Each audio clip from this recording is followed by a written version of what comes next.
Not അതായത് എല്ലാവരും ഈ ഡിവോഴ്സ് എന്ന് പറഞ്ഞ വാക്കിനെ ഭയങ്കര നെഗറ്റീവായിട്ടാണ് എടുക്കുന്നത്. അല്ല, ഇതിപ്പോ നെഗറ്റീവ് കുറെ പേര് പോസിറ്റീവായിട്ട് സംസാരിച്ചിട്ടുണ്ട് അതിനകത്ത്. ഇപ്പൊ കമന്റ്സ് ഒക്കെ എടുത്ത് ബിക്കോസ് അത് ഭയങ്കര റെസ്പെക്ട്ഫുൾ ആയിട്ടുള്ള ഒരു ഡിസിഷനാണ്. അതേ സമയത്ത് ഇപ്പൊ എത്രയോ ആൾക്കാർ അൺഹാപ്പി മാരേജസിൽ കണ്ടിന്യൂ ചെയ്യാറുണ്ട്.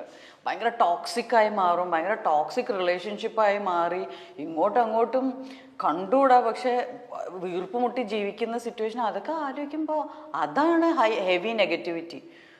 സോ അതിന്റെ ആൾക്കാർ എന്തിനാ വെച്ചോണ്ടിരുന്നേന്ന് പിന്നെ അല്ലേ? അതെ, എനിക്ക് തീർച്ചയായിട്ടും അത് നമ്മുടെ ലൈഫിലെ എല്ലാ കാര്യത്തിനെയും ബാധിക്കും. നമ്മൾ മൊത്തത്തിൽ വളരെ നെഗറ്റീവായിട്ടുള്ള ഒരാളായി മാറും.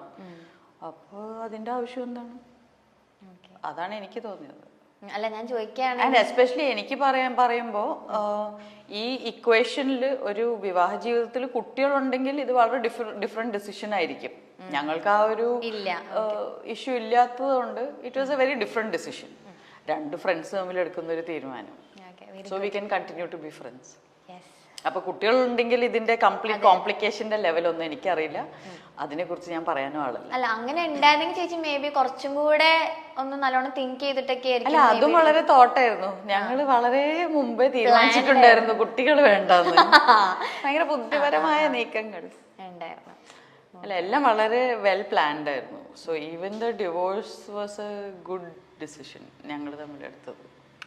എല്ലാവർക്കും അങ്ങനെ ആവണമെന്നില്ല, എല്ലാവരുടെ ജീവിതം വേറെ വേറെയാണ്. അതെ അതെ, തീർച്ചയായിട്ടും. പക്ഷെ എപ്പോഴെങ്കിലും ചേച്ചിക്കൊരു ഹാർഡ് ടൈം, പേഴ്സണലി ഞാൻ ചോദിക്കുകയല്ല, മേ ബി ഒരു ഇൻസ്പിറേഷണൽ ഹാർഡ് ടൈം ആയിരിക്കാം. കേൾക്കുമ്പോൾ നമുക്കിപ്പോൾ ചിലവരുടെ ഹാർഡ് സ്റ്റോറീസ് കേൾക്കുമ്പോൾ ഭയങ്കര ഇൻസ്പയർ ആയി തോന്നും. അങ്ങനെ എന്തെങ്കിലും ചേച്ചിക്ക് ഉണ്ടായിട്ടുണ്ട്? ഓഫ്കോഴ്സ്, എനിക്കിപ്പോ ഹാർഡ്ഷിപ്സ് ലൈഫിൽ ഇഷ്ടം പോലെ എല്ലാവരെ പോലെ ഉണ്ടായിട്ടുണ്ട്. അതിനെ നമ്മൾ എടുക്കുന്ന രീതിയാണല്ലോ അതിൻ്റെ ഒരു എന്താ എക്സ്പീരിയൻസ് ക്രിയേറ്റ് ചെയ്യുന്നത്. ഇപ്പം ഞാൻ ഒരു ഹാർഡ്ഷിപ്പ് എക്സ്പീരിയൻസ് ചെയ്താൽ ഞാൻ അതിനെ നോക്കുന്നത് ഇതിൽ നിന്ന് ഞാൻ എന്താ പഠിക്കേണ്ടതെന്നാണ് നോക്കുന്നത്. അല്ലെങ്കിൽ എന്തിനാ എനിക്ക് ഇങ്ങനെയൊക്കെ സംഭവിക്കണമെന്ന് പറഞ്ഞ് നോക്കിയിരുന്നാൽ അത് ഭയങ്കര ഡൗൺ ആവും. നമ്മൾ ഇൻസ്റ്റെഡ് ഇതിൽ നിന്ന് എന്താ പഠിക്കാനുള്ളതെന്ന് പറഞ്ഞാൽ നമ്മൾ അടുത്ത നെക്സ്റ്റ് പോസിറ്റീവ് സ്റ്റെപ്പിലോട്ടാണ് കയറുന്നത്. ഇതിലെന്തോ നിധി ഉണ്ടല്ലോ എന്ന് പറഞ്ഞ് അങ്ങനെ കാണുന്ന ആളാണ് ഞാൻ. അപ്പൊ എന്ത് നെഗറ്റീവായിട്ട് സംഭവിച്ചാലും ആ നെഗറ്റിവിറ്റിയെക്കാളും കൂടുതൽ ഇതിൽ നിന്ന് ഞാൻ എന്ത് പഠിക്കാം, സോ ദാറ്റ് ഇത് വീണ്ടും റിപ്പീറ്റ് ആവാതിരിക്കാൻ. അപ്പോൾ ലൈഫ് ഡെയിലി ബെറ്റർ ആയിക്കൊണ്ടിരിക്കും. ചേച്ചിയുടെ ഫാമിലിയെ കുറിച്ച് പറയോ? അച്ഛൻ, അമ്മ? എന്ത് പറയാനാ, പാവങ്ങളല്ലേ. എൻ്റെ ഫാമിലി ആയി പോയി. അവര് പാവങ്ങളാ. ആക്ച്വലി എൻ്റെ അച്ഛനും അമ്മയൊക്കെ വളരെ സ്ട്രെയിറ്റ് ഫോർവേഡ്, നിഷ്കളങ്കമായിട്ടുള്ള വ്യക്തികളാണ്. അവരുടേതായ നല്ല ഇൻട്രസ്റ്റ്സ് ഒക്കെ ഉള്ള വളരെ ബിസി ആയിട്ടുള്ള ആൾക്കാരാണ്. അതാണ്, ഭയങ്കര ബിസിയാ രണ്ടുപേരും. എന്തൊക്കെയാ ചെയ്യുന്നതെന്ന് എനിക്കറിയില്ല, പക്ഷെ എപ്പോ വിളിച്ചാലും ഒന്നിനും ഒഴിവില്ലാത്ത അത്രയും തിരക്കായിരിക്കും. സാധാരണ ഞാനാണ് അവരെക്കാളൊക്കെ വളരെയധികം ഫ്രീ ടൈം ഉള്ളത് എനിക്കാ. അച്ഛൻ റിട്ടയർഡ് ബാങ്ക് ഓഫീസറാണ്, പക്ഷെ സ്വന്തമായിട്ട് പുള്ളി ഒരു ട്രെയിനറാണ്, ബിഹേവിയറൽ സയൻസ് ട്രെയിനറാണ്, ട്രാൻസാക്ഷണൽ അനാലിസിസ് ട്രെയിനറാണ്.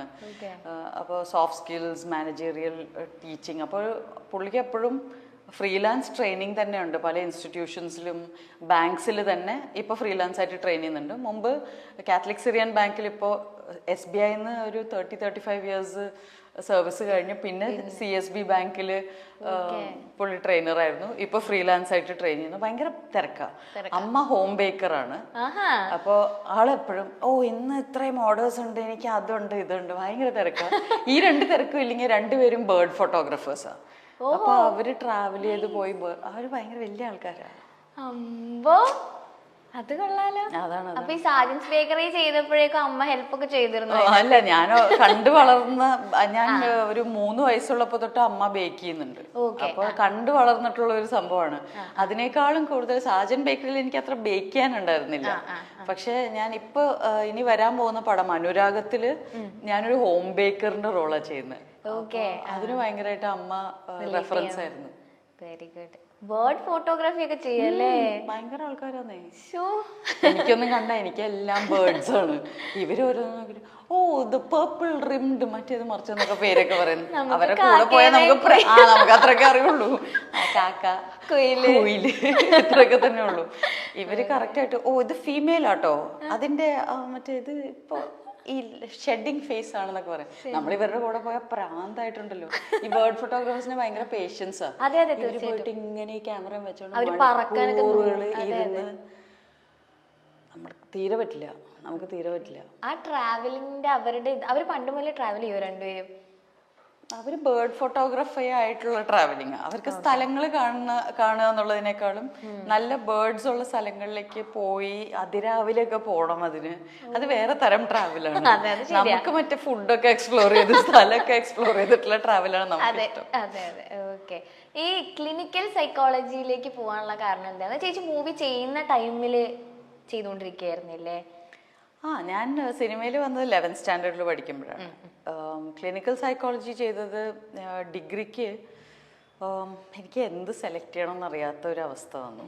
അതായത് 10th സ്റ്റാൻഡേർഡിൽ എൻ്റെ മാഷ് പറഞ്ഞൊരു വലിയ സംഭവമുണ്ട്. എനിക്ക് ഏറ്റവും ഇഷ്ടമില്ലാത്ത സബ്ജക്റ്റ് ഹിസ്റ്ററിയാണ്. അപ്പോൾ ഞങ്ങളുടെ ഹിസ്റ്ററി ടീച്ചർ പറഞ്ഞൊരു വലിയ സംഭവമുണ്ട്. അത് എല്ലാവരും കേട്ടിരിക്കേണ്ട കാര്യമാണ്. നിങ്ങൾക്ക് ഹിസ്റ്ററി ഇഷ്ടമല്ലെങ്കിൽ അതാണ് ഏറ്റവും ശ്രദ്ധിച്ച് പഠിക്കേണ്ടത്. എന്ന് വെച്ചാൽ അത് 10th സ്റ്റാൻഡേർഡോടുകൂടെ അതോടെ തീരും. എങ്ങാനും അത് നന്നായി പഠിച്ചില്ലെങ്കിൽ നിങ്ങൾക്ക് പിന്നെ അതേ പഠിക്കാൻ കിട്ടൂ. നിങ്ങൾക്ക് ഫസ്റ്റ് എന്താ പറയാ, നമുക്ക് ആ ഗ്രൂപ്പേ കിട്ടുള്ളൂ. ഹിസ്റ്ററി ഉള്ള ഗ്രൂപ്പേ പഠിക്കാൻ കിട്ടുള്ളൂ. അപ്പൊ ഇഷ്ടമില്ലാത്ത സബ്ജക്റ്റ് ആണെങ്കിൽ അത് മാക്സിമം ശ്രദ്ധിച്ച് പഠിക്കുക. അപ്പൊ ഞാനത് കിട്ടില്ല. അപ്പൊ പിന്നെ ഹിസ്റ്ററിക്ക് പോകേണ്ടി വരും. അപ്പൊ ഞാൻ ഇത് വളരെ കാര്യമായിട്ട് പേടി പിടിച്ചിട്ട് എനിക്ക് 10th സ്റ്റാൻഡേർഡിൽ ഹയസ്റ്റ് മാർക്സ് ഹിസ്റ്ററിയിലാണ്. അപ്പൊ അത് പോയി കിട്ടി. അപ്പൊ നമ്മളങ്ങനെ സയൻസിന് ജോയിൻ ചെയ്തു. +2 11th and 12th. അപ്പോൾ സിനിമയിലേക്കും വന്നു. അപ്പോൾ എല്ലാവരും എന്നോട് പറഞ്ഞു, ഇനി കുറച്ച് സിനിമയിലൊക്കെ അഭിനയിക്കാൻ പറ്റുന്ന കോഴ്സസ് ചെയ്താൽ മതി, ഫങ്ഷണൽ ഇംഗ്ലീഷോ അങ്ങനെ എന്തെങ്കിലും ചെയ്യും എന്നൊക്കെ പറഞ്ഞു. എനിക്കിതിലൊന്നും ഒരു ഇൻട്രസ്റ്റും ഇല്ല. അപ്പം എന്താ പഠിക്കുക, ഇനി 12 വരെ പഠിച്ച ഈ സബ്ജക്ട്സ് ഒന്നും എനിക്കിനി പഠിക്കണ്ട എന്നുള്ള സിറ്റുവേഷനിൽ ഇരിക്കുമ്പോഴാണ് എൻ്റെ ഒരു ഫ്രണ്ട് പറയുന്നത്, പ്രചോദി നികേതൻ കോളേജ് പുതുക്കാട് ക്ലിനിക്കൽ സൈക്കോളജിയുടെ കോഴ്സ് ഉണ്ട്. അപ്പോൾ അതുവരെ എൻ്റെ അച്ഛൻ ഈ TA ട്രെയിനറും ഇതൊക്കെ ആയതുകൊണ്ട് എനിക്ക് എപ്പോഴും വീട്ടിലെപ്പോഴും ഈ ബോഡി ലാംഗ്വേജ് ഇങ്ങനെയൊക്കെയുള്ള പല I'm okay, you're okay ഇതൊക്കെ പറഞ്ഞ കുറെ ബുക്സ് ഉണ്ടാവും എപ്പോഴും. അപ്പൊ ഞാൻ ഇതൊക്കെ ഇരുന്ന് വായിക്കുമായിരുന്നു. അപ്പൊ ഞാൻ സൈക്കോളജി എന്നൊരു സബ്ജക്ട് ഉണ്ടല്ലേ, അത് പഠിക്കാലോ, അങ്ങനെ പോയതാ. വേറെ ഒന്നും പഠിക്കാൻ താല്പര്യം ഇല്ലാത്തതുകൊണ്ട് സൈക്കോളജിയിലേക്ക് പോയതാ. പക്ഷെ എങ്ങനെ ഉണ്ടായിരുന്നു പഠിച്ചിട്ട്? ബ്രില്യന്റ്. നമുക്ക് എനിക്ക് തോന്നുന്നു ആക്ടേഴ്സിന് ചെയ്യാൻ പറ്റിയ ഏറ്റവും നല്ല കോഴ്സ് സൈക്കോളജി ആയിരിക്കും. പക്ഷെ ഭയങ്കര ഇതുപോലെ ഇപ്പൊ ഈ ക്ഷമ വേണ്ടേ അച്ഛനും അമ്മയും ബേർഡ് ഫോട്ടോഗ്രാഫിക്ക്? ക്ഷമയല്ല, അതിന് വേറെ ലെവൽ സ്കില്ല് വേണം. അതായത് മറ്റുള്ളവരുടെ പ്രോബ്ലംസ് നമുക്ക് നിഷ്പക്ഷമായി നല്ല വാക്ക് ഇങ്ങനെ വെറുതെ ന്യൂട്രൽ ആയിട്ട് ഇരുന്ന് കേൾക്കാൻ പറ്റണം, നമ്മൾ ഇമോഷണൽ ആവാതെ. അതെനിക്ക് പറ്റുന്നുണ്ടായിരുന്നില്ല. അല്ല, എന്റെ ചില ഫ്രണ്ട്സ് പറഞ്ഞു കേട്ടിട്ടുണ്ട്, ഇത് പഠിക്കുന്നവരെ നമ്മളിങ്ങനെ കുറെ പേരുടെ കേട്ട് ലാസ്റ്റ് നമ്മള് കൗൺസിലിങ്ങിന് പോകേണ്ട അവസ്ഥയാവും. തീർച്ചയായും. ഏറ്റവും കൂടുതൽ സൂയിസൈഡ് റേറ്റ് ഉള്ള പ്രൊഫഷൻ എന്ന് പറയുന്നത് സൈക്കോളജി.